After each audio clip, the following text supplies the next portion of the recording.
అంటే ఒక మానవత్వం అనేది నేను మీడియాలో ఉన్నా, వాళ్ళకి యాక్సెస్ ఉంది, నన్ను కనుక్కోవచ్చు. అవును. తప్పుంటే వెయ్యండి. రచితమైన పెళ్లి బిడ్డ అని కాదు, రచితమైన పెళ్లి అని కాదు, మీరు పుట్టు పూర్వోత్తరాలు తెలుసుకొని వేయండి. నేను బేజిజకు మాట్లాడతాను, ఒప్పుకుంటా. ఎందుకంటే నేను ఏ వీడియోలో కానీ డిప్లొమాటిక్ గా మాట్లాడాను, అన్ని వైపుల కోణాలు మాట్లాడతా. నేను ఏ ఒక్కరిని వెనకేసుకురాను.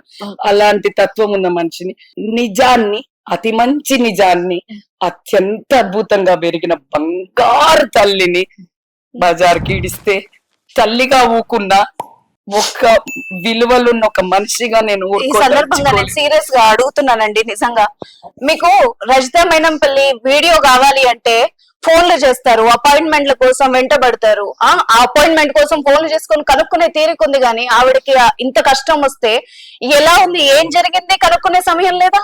అంత ఆతృతగా ఉన్నారా మీరు వ్యూస్ కోసం? ఈ సెన్సేషన్ ని జనాలకి చెప్పేయాలని అంత ఆతృతగా ఉన్నారా?